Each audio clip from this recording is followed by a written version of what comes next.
in a world scorched by gods and machines, where hope was nothing but a whispered myth, one human dared to touch the untouchable.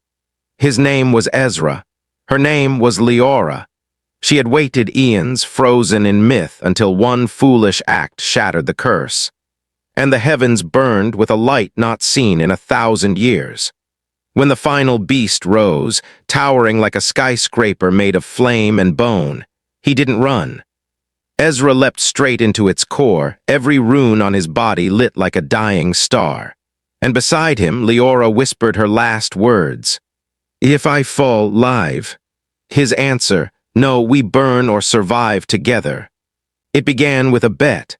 A dumb joke flung between nervous laughter and the hiss of cold breath on a fog-choked night. Ezra stood just outside the tree line, flashlight trembling in his hand, heart thudding like it wanted to run without him. His friends, if they could still be called that, were shadows now, half-drunk silhouettes slouched near the crumbling sign that warned, "Do not enter, government sealed." But that was decades ago. Nature had taken the warning back into her roots.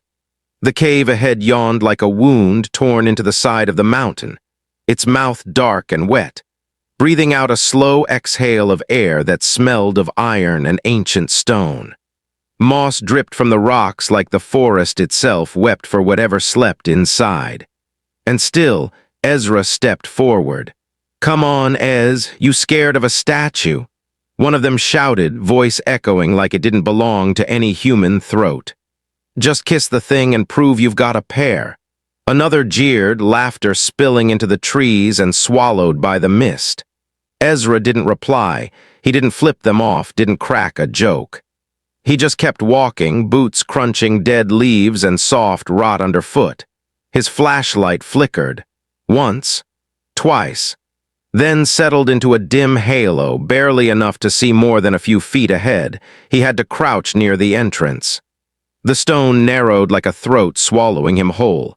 Inside, it was quieter than death. No birds, no breeze, no insects, just the sound of his breath, fast and ragged, bouncing off ancient walls. The air shifted, warmer, denser. It clung to his skin like breath from something still dreaming. And then he saw it, her. At the heart of the cavern, the statue. She wasn't broken or worn like he expected. She was perfect, too perfect. A white figure of a woman, not quite human. Her limbs a little too long, ears tapered like the edge of moonlight.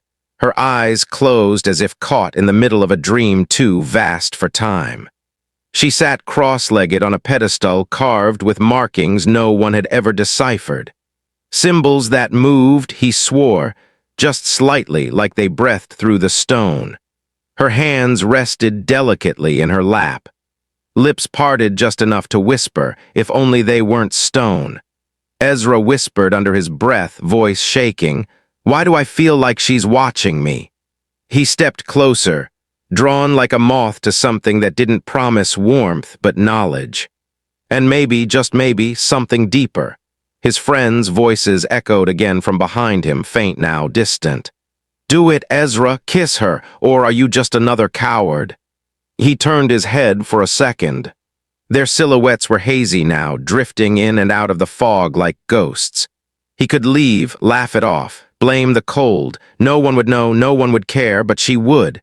The statue, the woman, the thing that wasn't right, she would know. Ezra stepped up to the pedestal. She towered above him, even seated. He felt his hand rise, fingertips inches from her cheek. It wasn't marble, it wasn't stone. It was something else. Cool, yes, but not lifeless.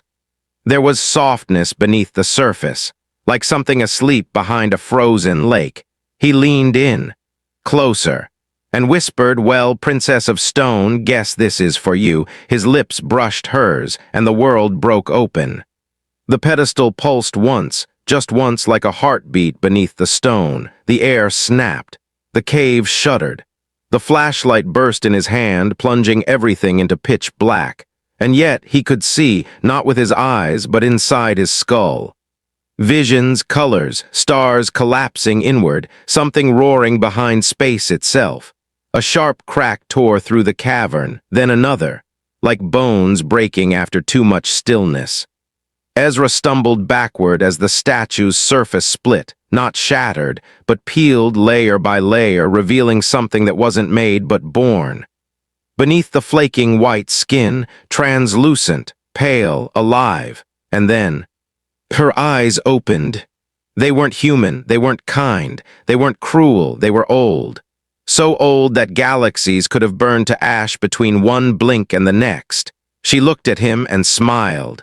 A voice, not hers but inside him, whispered, "You've awakened what should have never been kissed." The cave groaned. Somewhere outside, the wind screamed as though it remembered her. Ezra stood frozen, heart too fast, brain too slow, as the being before him exhaled for the first time in 1,000 years. And every shadow in the forest leaned closer. The moment her eyes opened, the world felt wrong. Not broken, not ruined, just altered. Like gravity itself had tilted slightly, like time had skipped a beat and was now pretending nothing had happened. Ezra stumbled backward, breath snagging in his throat.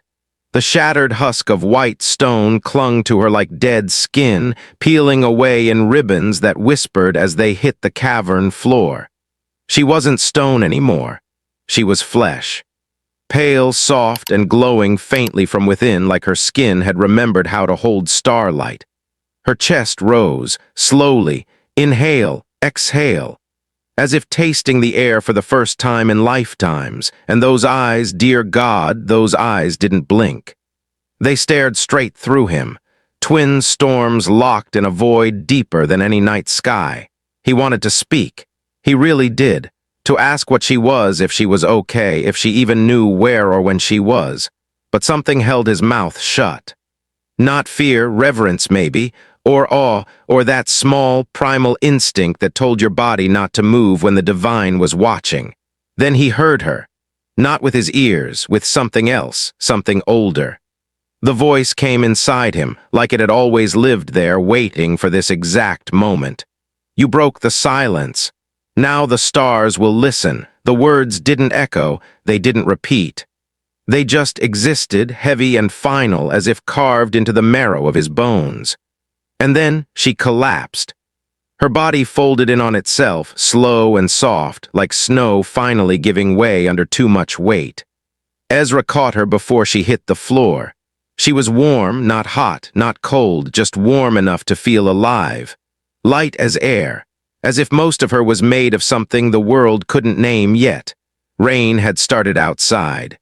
He didn't remember hearing it begin, but he could see it now. Sheets of silver falling past the cave's mouth, tapping against the leaves like fingers drumming a warning. He didn't hesitate. He wrapped his arms around her small, impossibly still frame and ran. Through the tunnel of wet roots and dripping stone. Through the forest that now somehow watched him back. Every tree branch seemed to lean. Every gust of wind whispered things in languages he didn't speak, but maybe she did. He didn't look back. He never looked back. The trail to his cabin was slick, half swallowed by moss and rain, but he knew it by heart. An old hunting lodge his grandfather built, 2 rooms, 1 door, windows warped by time. It groaned when he opened it. It always did. This time, though, it felt like the world exhaled with him. He laid her gently on the old couch, covered her in the thickest blanket he could find. The fabric swallowed her form, but not the glow. That strange glow from beneath her skin pulsed in soft rhythm, like a beacon, like something alien remembering how to be alive again. Ezra sat across from her on the floor, knees pulled to his chest, shivering, but not from cold. The silence was thick, stretched tight between them like a drawn breath. Outside, thunder murmured. Inside, she slept, if it could even be called that. Her face calm, almost serene, but there was something under it, a weight, a sorrow so ancient it made his chest ache just looking at her. He should have felt fear, but he didn't. What he felt was responsibility. He whispered to no one, voice low and trembling, "What did I do?" The question wasn't rhetorical. It wasn't guilt either, it was wonder, and maybe, just maybe, hope. Because something deep inside him already knew the truth. This wasn't the start of a love story. It was the prologue to a war. And she, the girl carved in silence, kissed by a dare and born in ruin, wasn't here by accident. She had come back for a reason, and whatever that reason was, it had already begun to burn. The rain hadn't stopped, but the world felt, hushed, as if even the weather knew not to intrude.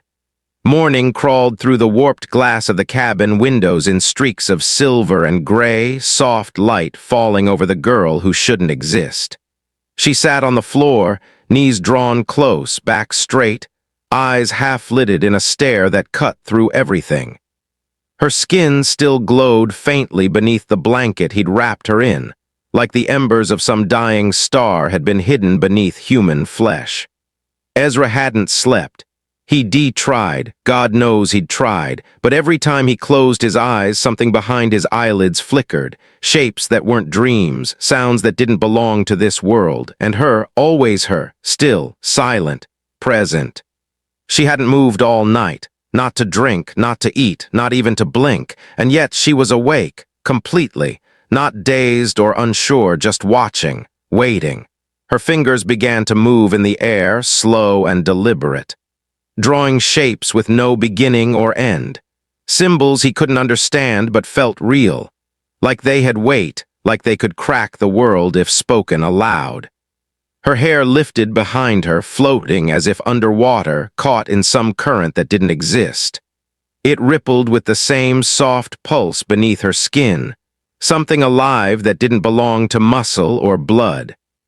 Ezra sat across from her, perched on the edge of the coffee table like he needed to be closer, but didn't dare step past an invisible threshold. "You're not from here," he said quietly, voice hoarse. "Are you even from now?" She didn't answer with her mouth, she never did, but he felt her. Suddenly, not just a whisper in his head, something poured into him. It wasn't a voice. It was pressure, memory, emotion. A truth that wrapped itself around his spine like a vine pulling tight.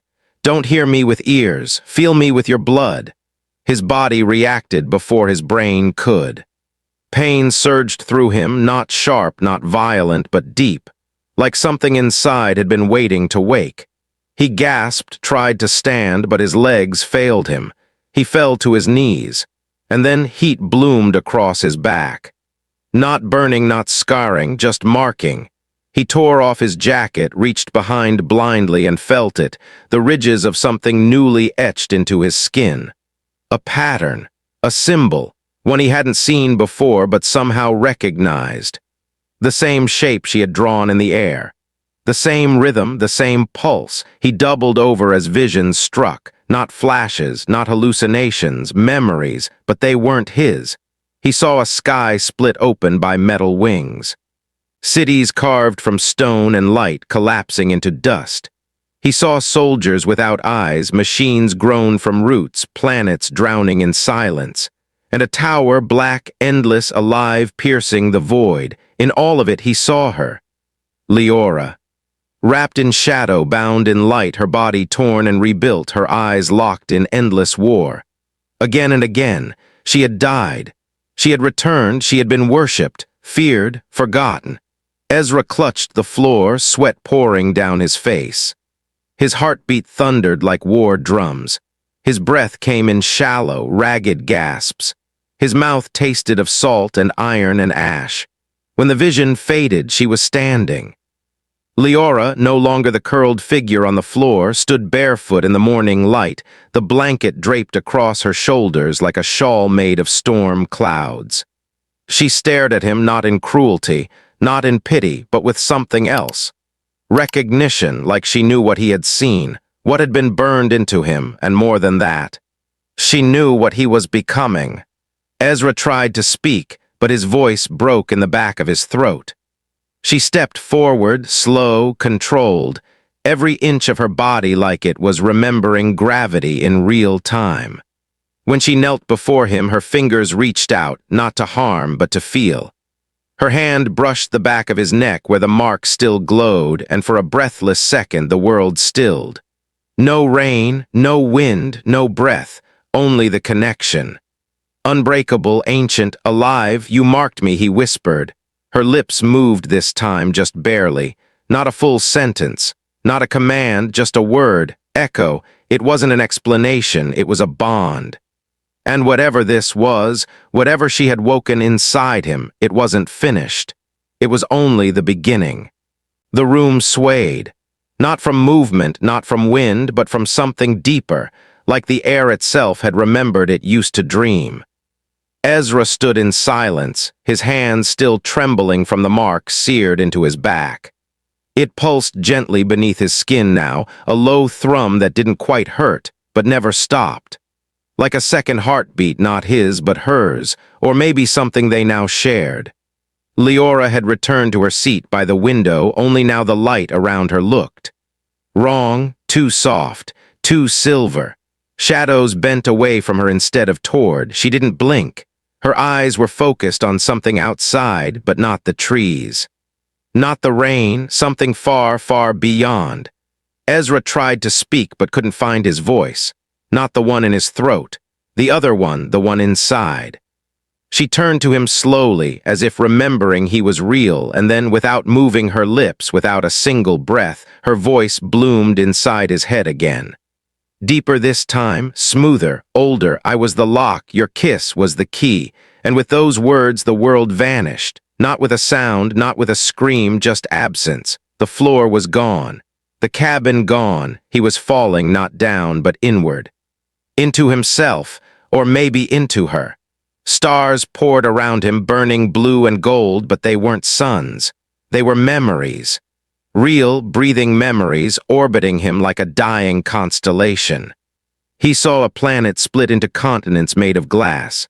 Towers taller than clouds humming with music instead of machines. Then war, fire, ash, a swarm of machines with hollow faces devouring the sky. And through it all, Liora. Not human, not quite alien, more than both, wreathed in light and violet flame. Her voice a song, her hands radiating with symbols that bent time around her fingertips. She fought.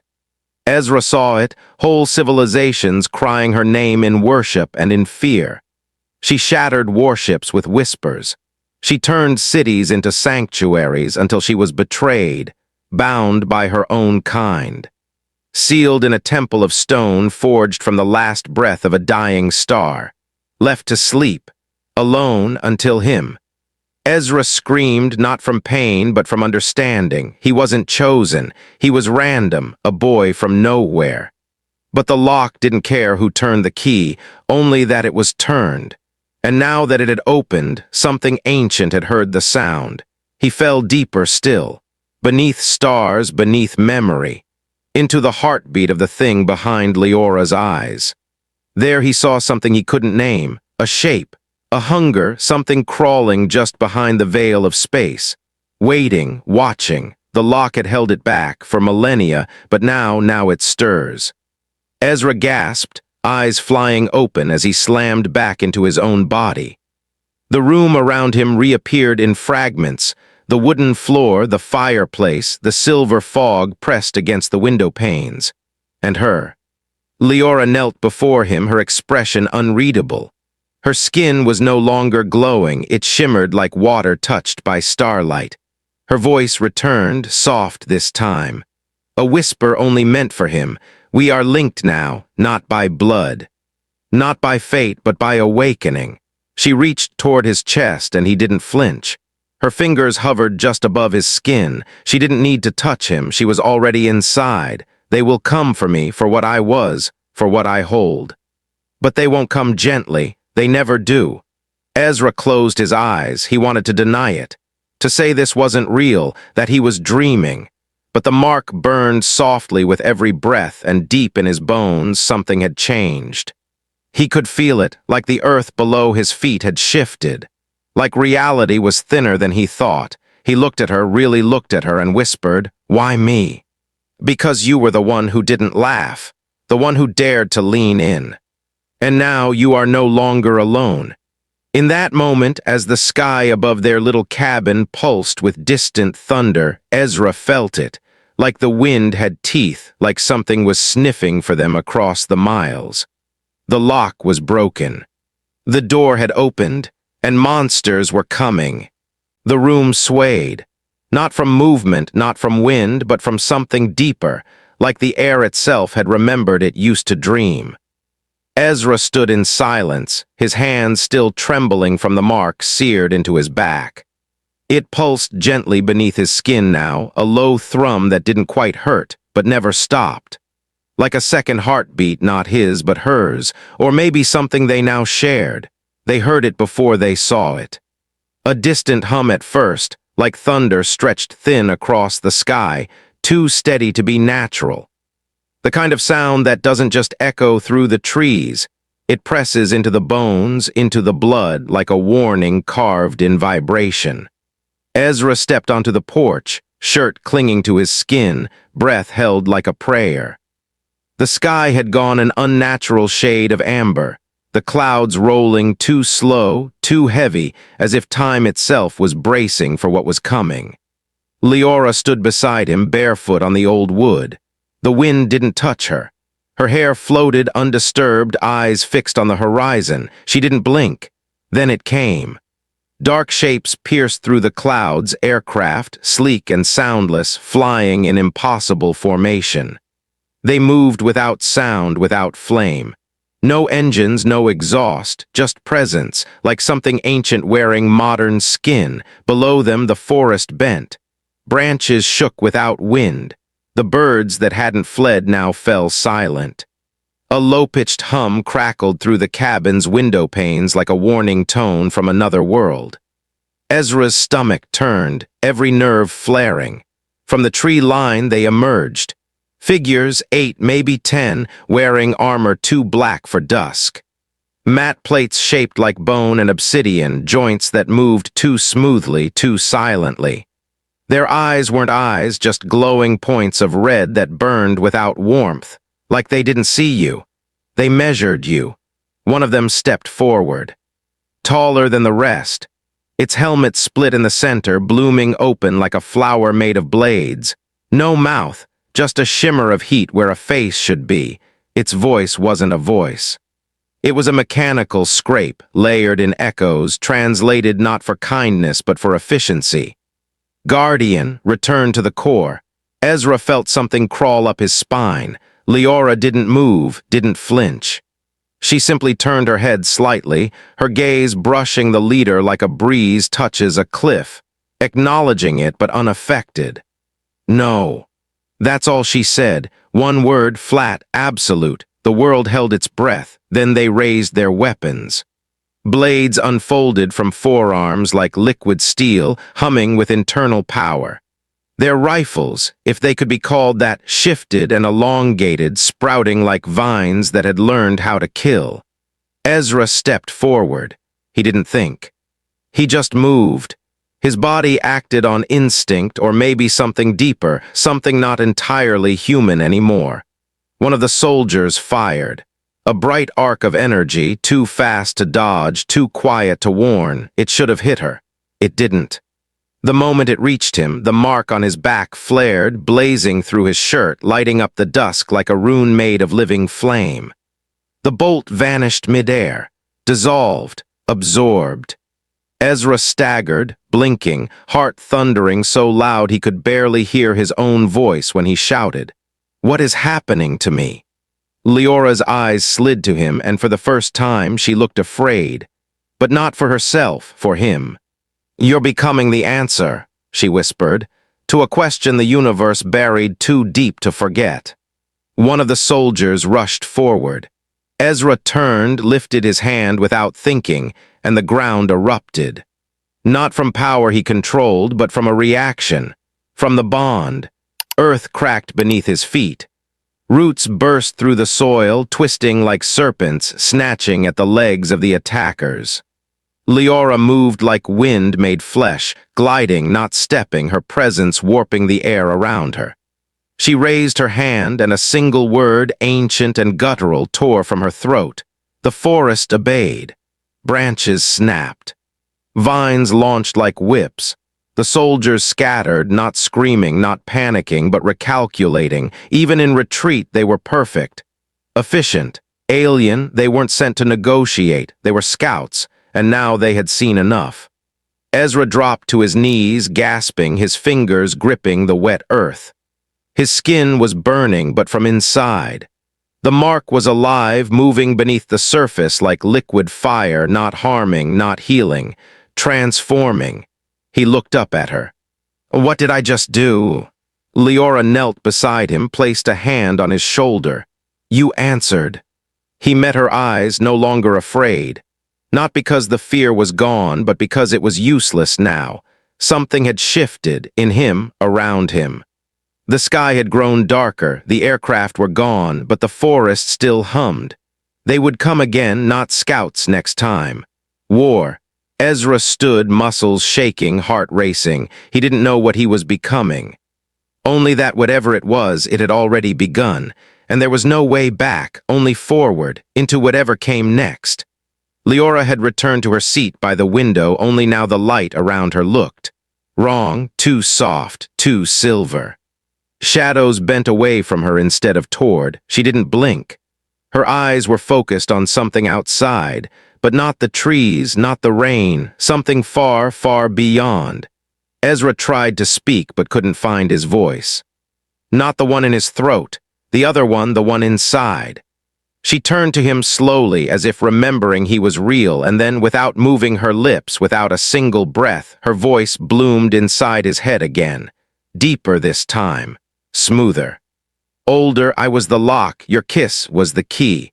And with those words, the world vanished. Not with a sound, not with a scream, just absence. The floor was gone. The cabin gone. He was falling, not down, but inward. Into himself, or maybe into her.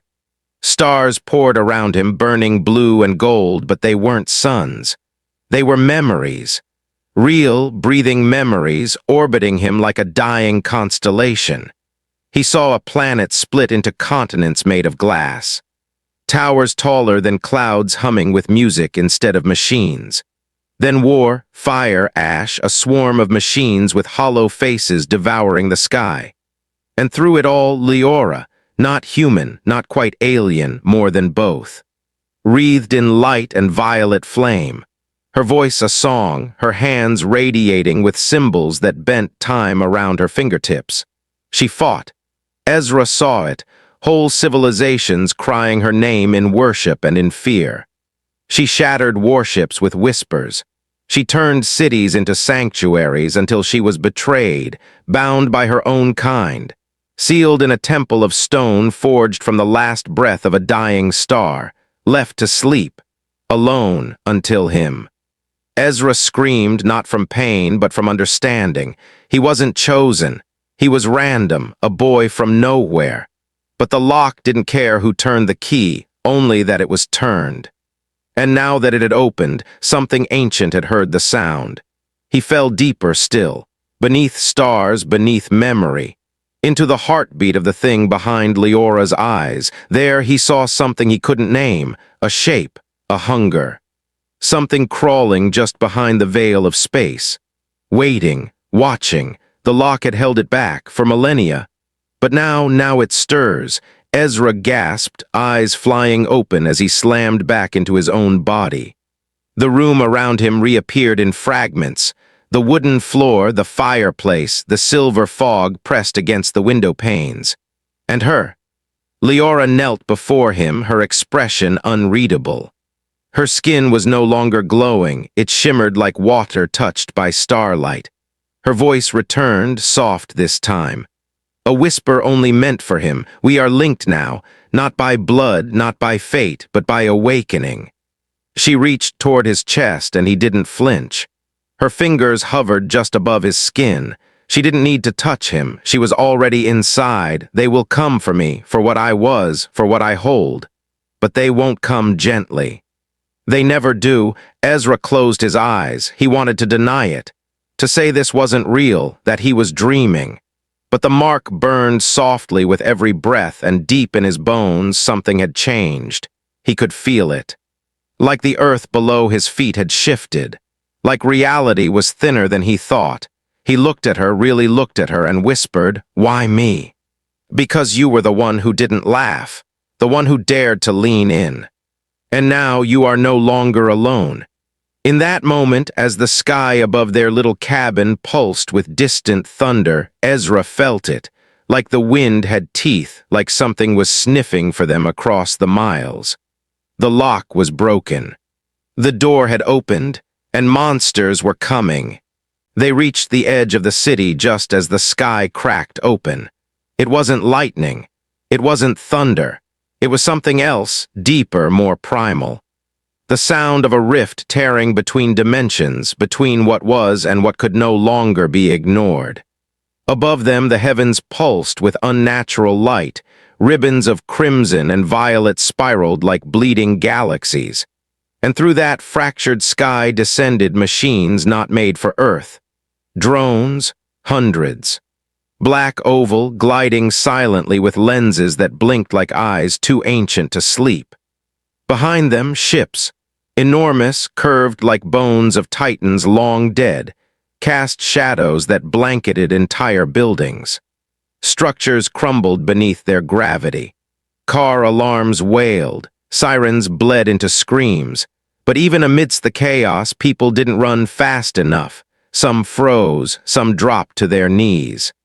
Others pressed their phones to the sky, still trying to document the end as if proof could save them. Ezra and Liora moved like ghosts through the streets, untouched. Around them, humanity split between panic and paralysis. Faces streaked with soot, children clutched to chests, lovers pulled apart by waves of terror. And yet, when they saw her, everything stopped. She didn't speak, not yet. She walked calmly, deliberately, barefoot across cracked concrete. Her glow, subtle, impossible, lit the wet pavement beneath her like a promise made by the stars. When she reached the center of the plaza, where the city's broken monument lay, a sculpture of unity shattered by a drone's earlier blast, she climbed its broken body as if it were a throne. The sky above her was war, the ground below her trembled, and her voice, it didn't rise, it erupted. "Stop hiding," she said, not to ears, but to every soul that dared still burn beneath flesh. "You are not ants. You are storms waiting to awaken."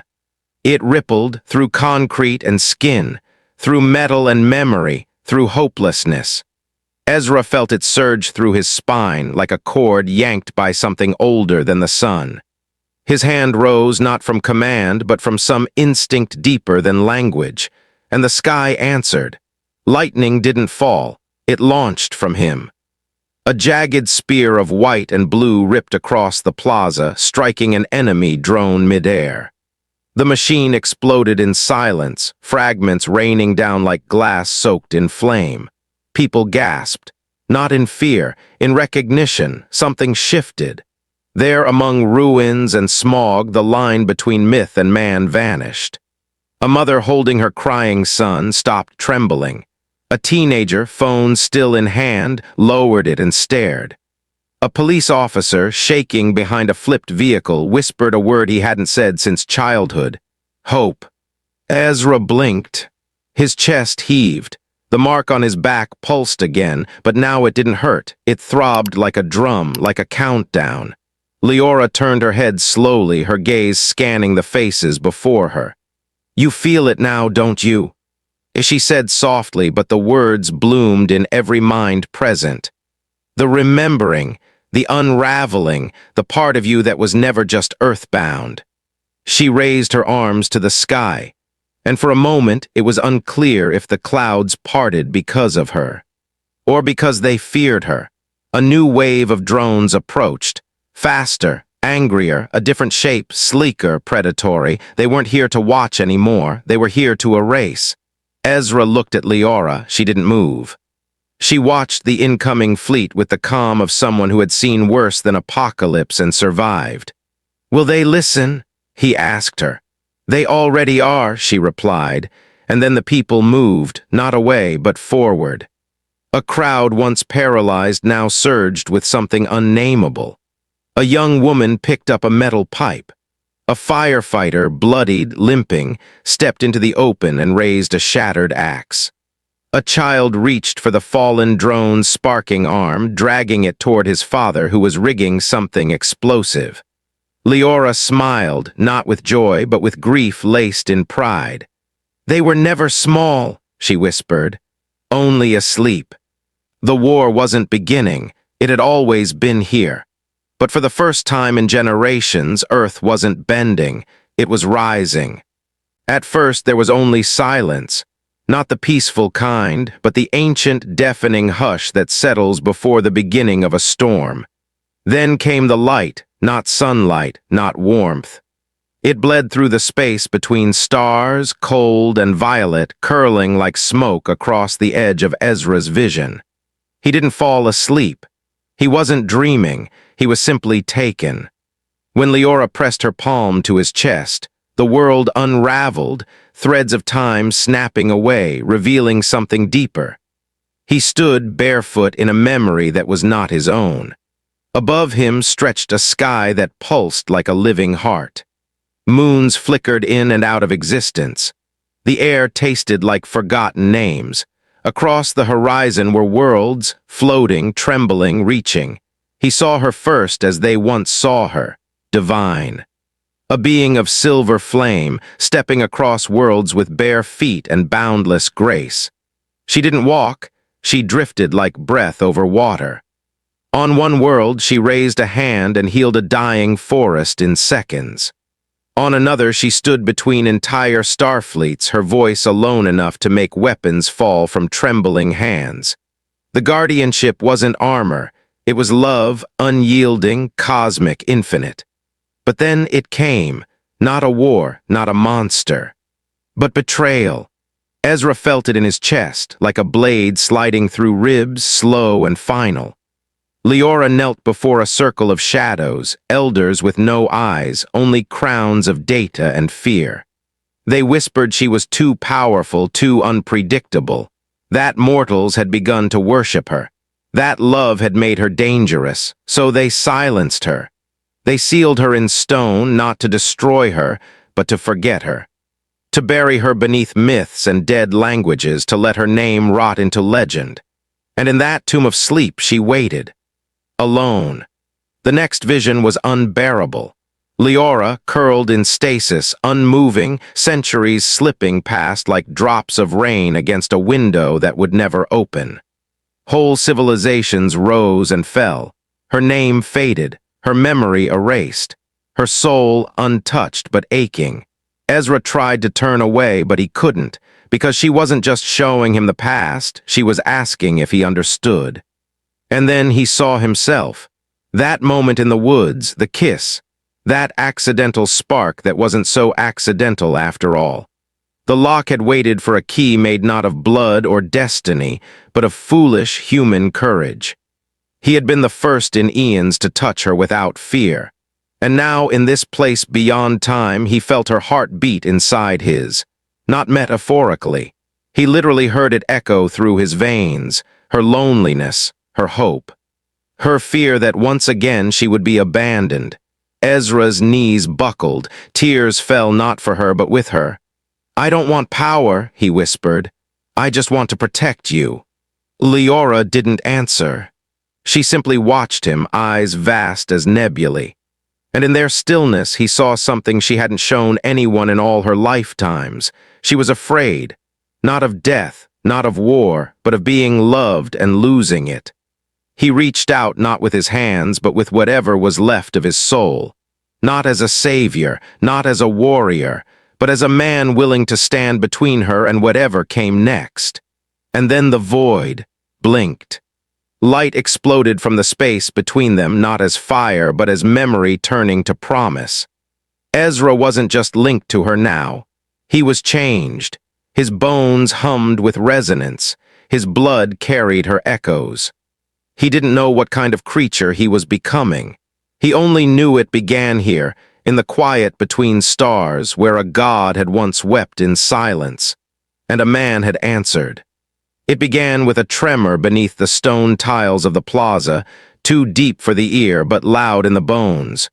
Windows rattled, statues cracked, and then the earth tore open, not split, ripped as if some ancient creature beneath had grown tired of the weight of silence. From the wound in the world it rose, a monster not born but constructed, a godless colossus of scorched bone and writhing cable, its joints screaming like rusted hinges dragged through fire. Its heart, visible through the open chest, was not flesh but a sphere of pulsing black matter folding gravity in on itself, making the air taste like blood and forgotten prayers. The city choked on heat and fear. Civilians froze mid-run. Drones fell from the sky, engines silent. Even the ships above, the invaders, halted, uncertain. It was not theirs. It was something older, something forgotten for a reason. Ezra's fingers tightened around Liora's hand. She stared at the beast, not with fear, but with a strange, mournful familiarity. Her skin shimmered with threads of light, glyphs trailing like liquid across her arms. She turned to him, a sad fire in her eyes. "If I fall," she whispered, lips brushing his, live. But he shook his head, not with rage, but with quiet, human finality. "No," he said, voice rough with something deeper than courage. "We burn or survive together." She didn't answer. She kissed him like it was the first time, not the last. Their foreheads touched, and for a breath there was no war, no death, no mech rising from hell. Only the weightless silence between two souls about to collapse into each other. Then Ezra turned and ran. He ran not like a soldier, but like a man who knew the world would end if he didn't reach its heart. He leapt onto the beast's leg, dodging spikes of bone and flares of energy, climbing its rib-like cables as it screamed a soundless roar that bent glass and gravity. Every inch of ascent felt like an eternity carved in pain, but he did not stop. Above, the storm boiled. Lightning spidered across a sky fractured by ship lights and chaos. Below, the people watched, forgotten civilians, broken rebels, even enemy scouts. They watched a single figure climb death with nothing but resolve in his hands and a glowing rune carved in his chest. The rune had changed. No longer just a mark. It pulsed, alive, synced to the beat of something larger. It responded not to commands but conviction, Ezra's conviction. He reached the beast's chest, stared into that impossible core of folding reality and let go. Not of fear, not of hope, but of limits. He opened himself to the power, to Liora's gift, to the truth of who he had become. The rune ignited, light bursting through his skin like cracks in a dam. Fire and memory and thunder bled from his pores. And in one final breath he drove his hand into the beast's heart. The world didn't explode, it unraveled. A blast of light, white, not bright, but holy, tore through the city, not heat. Not fire, purity. The kind that burns illusions and leaves only what was always true. People collapsed to their knees, eyes wide, seeing not death but revelation. The beast screamed as its form crumbled inward like reality was rejecting it. Ezra fell with it, but he didn't fall alone. Liora caught him midair, arms wrapped around his limp form, her wings. Yes, wings now, unfurled and burning like starlight, slowing their descent. She held him as the light faded and the silence returned, not cold this time, but warm. Not the end, but the breath between chapters. Around them the city trembled, then knelt. And from the ashes of the last beast, a new myth began to breathe. At first it was only silence, not the silence of peace, but the kind that lingers after something unthinkable. The kind that makes the air feel too heavy, like the sky forgot how to breathe. The crater stretched wide like a wound carved into the city's heart. Around it, buildings leaned half-shattered, their steel skeletons groaning under their own memory. Smoke curled upward in lazy spirals, mingling with ash that fell like snow, only darker, softer, almost reverent. Every step left a print that whispered, "You survived." At the center, unmoving, lay Ezra, his clothes burned, skin cracked, the rune on his chest now dim but still warm, pulsing like an ember buried beneath layers of flesh and fate. His fingers were curled loosely, as if he had been holding something sacred, and finally let it go. Liora dropped to her knees beside him, her body trembling, not from pain, but from everything that came before. Her wings, now half-furled, dragged behind her like torn banners. Her hands found his cheeks. Ash smeared across his jaw like war paint. She pressed her forehead to his, eyes closed, whispering something in a language older than stars, too soft for anyone to hear. Then he moved, just his lips parting with effort. His breath was shallow but real. "I told you," he murmured, a crooked smile creeping in. "I'm not going anywhere." Her breath caught like a sob swallowed too late. She laughed, the kind of laugh that trembles, broken and whole all at once. Her tears fell freely, cutting clean trails down her dust-covered cheeks, splashing onto his skin like holy water. Around them, movement began. First a child, barefoot, eyes wide, hair tangled in soot, stepped forward and dropped a wilted flower into the crater's edge. Then an elder, armor dented, knelt beside the broken wall and bowed his head. Then more.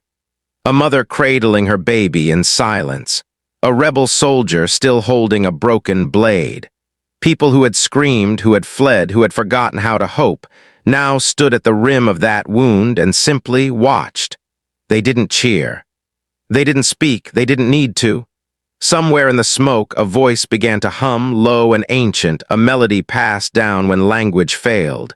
It wasn't joyful, it was sacred, a song of mourning and rebirth. Ezra blinked up at the sky, now tinged with gold. His body ached in places he didn't know existed. His soul felt stretched, rewritten. But in Liora's eyes, he saw something anchor him, something raw and defiant and impossibly gentle. Not a goddess, not a weapon, just her. "What happens now?" he asked. Liora glanced at the gathering crowd, the ashes still falling, the wound in the earth that would never fully heal. "Now," she whispered, "they remember." He didn't ask what she meant, because he felt it too, in his bones, in the silence, in the thousands of breaths held as if exhaling would ruin something sacred. They had not just witnessed a battle, they had witnessed a choice. One made by two souls, flawed, fierce, and deeply human, who stood when others fell, who burned when others hid, and who loved when everything else told them not to. And in that crater, beneath the falling ash and a sky still glowing faint with aftermath, the world didn't end. It began again. The stars had not looked like this in generations. They weren't just lights anymore. They were silent witnesses to everything that had broken and everything that had been reborn. The air was still, like the world itself was holding its breath, not out of fear but reverence. Smoke no longer choked the sky. The ash had settled into the cracks, into the ruined streets and between the roots of wildflowers pushing through. What remained was something sacred, something untouched. And in the middle of this quiet rebirth, beneath a stretch of sky so impossibly clear it felt like glass, Liora and Ezra lay side by side on the cool grass of a world finally at rest. Liora tilted her head toward him, her silver hair now faintly glowing in the starlight. Her body bore the faint shimmer of celestial scars, not from wounds, but from survival. Her voice was a soft echo between them. "What now?" Ezra turned to face her. His hand reached for hers without hesitation. No fear, no fire left to outrun, just the simple gravity of her presence beside him. "Now," he said, "we live together." There was no epic thunder in his voice. No divine weight, just a promise. She smiled, not the guarded smile of a goddess who had known betrayal, but the quiet, almost human smile of someone daring to believe in something again. A laugh escaped her, not loud, not polished. just real, and for the first time in forever she sounded free. He joined her in that laugh, and between the soft sounds of two people remembering how to be human, the wind moved like a lullaby through the grass. They whispered to each other, not in grand declarations or holy vows, but in small, unfinished sentences, in touches, in half-laughed words that would have meant nothing to the universe but meant everything to them. Above, the stars shimmered brighter.